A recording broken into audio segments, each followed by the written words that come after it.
So a car is a sizable investment, one which you make for a period of years.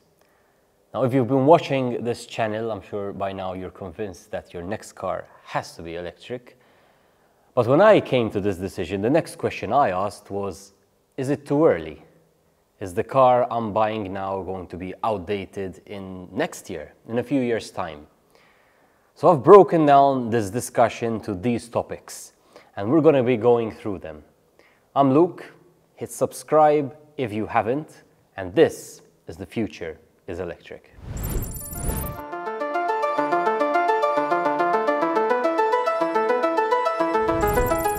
So if you're in the market for a luxury electric sports car, then there are plenty of options. If you're in the market for a mid-sized SUV, a small-sized SUV, then you have a lot of full electric options.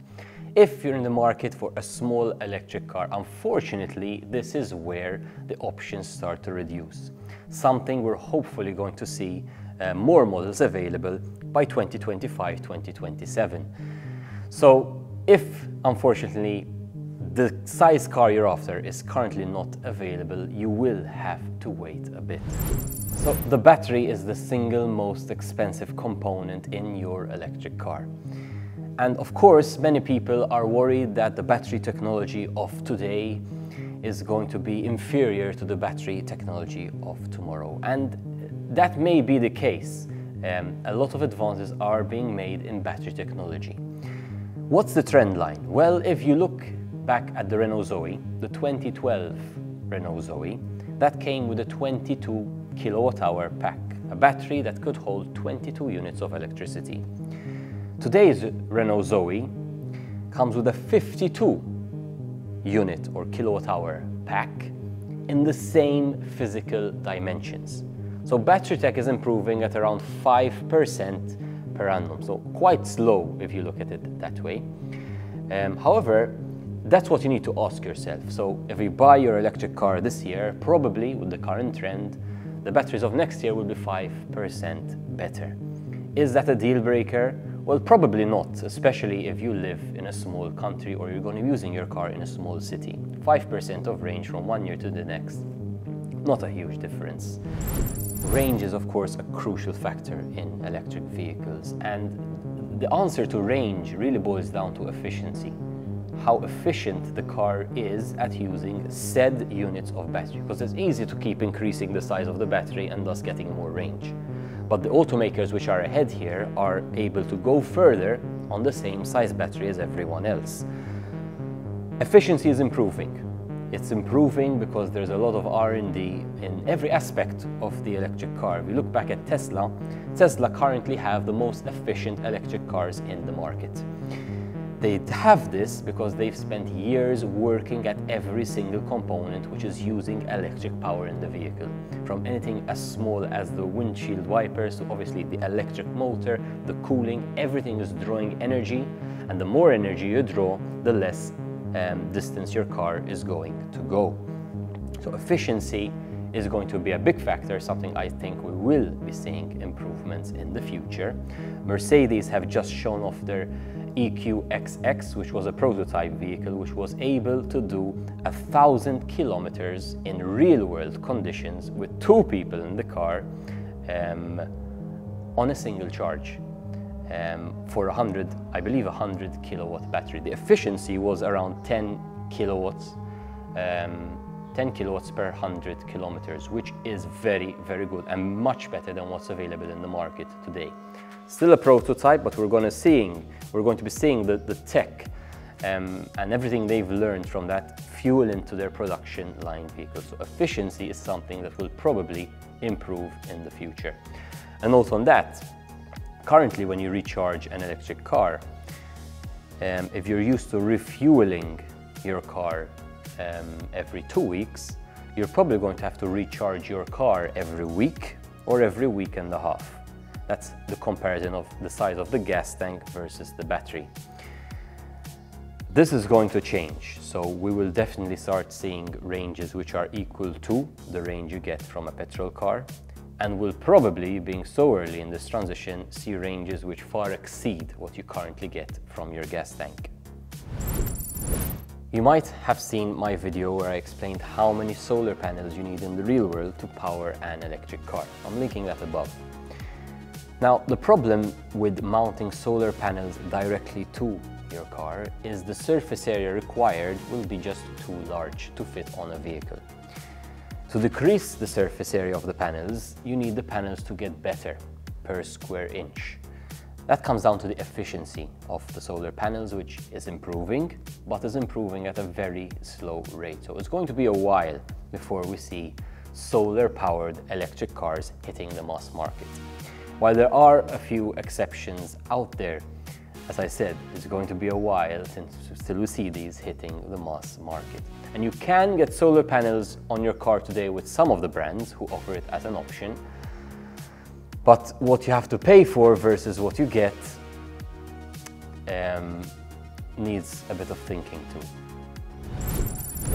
So one of the major complaints I hear about electric cars is how long they take to charge. Now this is where, unfortunately, things will not change so drastically, I think, at least in the coming years. So there are two charging technologies, AC charging, DC charging. AC charging, what we're used to at our homes, office, even the road network to a certain degree, that caps out at 22 kilowatts at 3-phase. Now you can theoretically jump to 43 kilowatts on the AC charger. However, remember, you're always constrained to what the grid is supplying. And rather than the grid, it's the distribution system. So unless the distribution system is upgraded, we are not going to get faster charges.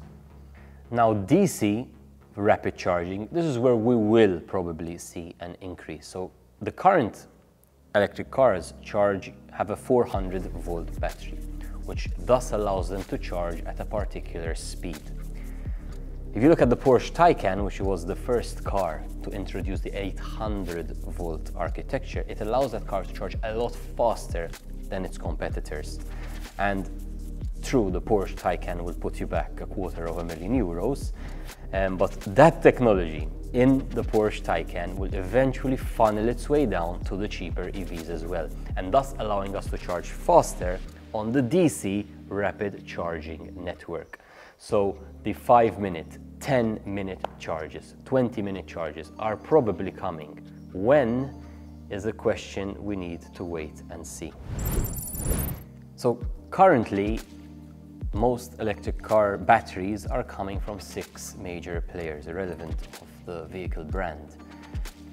And the consensus is that they are currently offering 8-year warranty for 70% of battery health.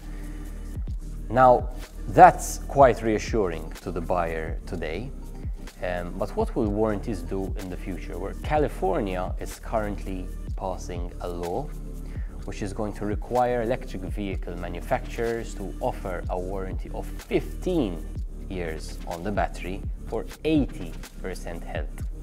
And they're expecting that to come into force from around 2026. So warranties are going to improve. Is this a reason to wait? I don't think so, because 8 years is the warranty. You do not throw a car away once your warranty expires. And depending on where you are, in my opinion, in Malta is a fantastic case for this. The car will probably last a lot longer, the battery will last a lot longer than those 8 years. As I've mentioned in the past, I envision the batteries in electric cars today with the 8-year warranty who have a liquid-cooled battery system are probably going to give, in our conditions, 12-15 years of very good health, at which the battery will still be good.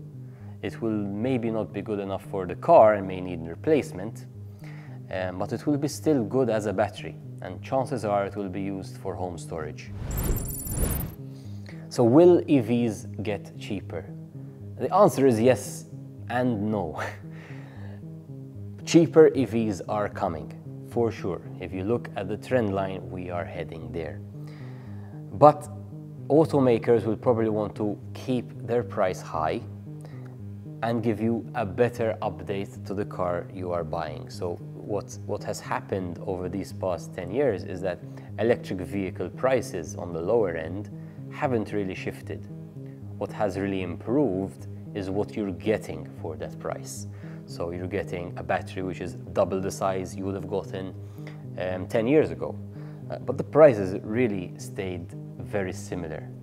So, interesting thing, we will see cheaper EVs, but it means that you're probably at the start of this change for sure, you'll get an EV with a smaller battery, hence reducing the price. But when other factors that we've mentioned start to come into play, yes, we will get cheaper electric cars.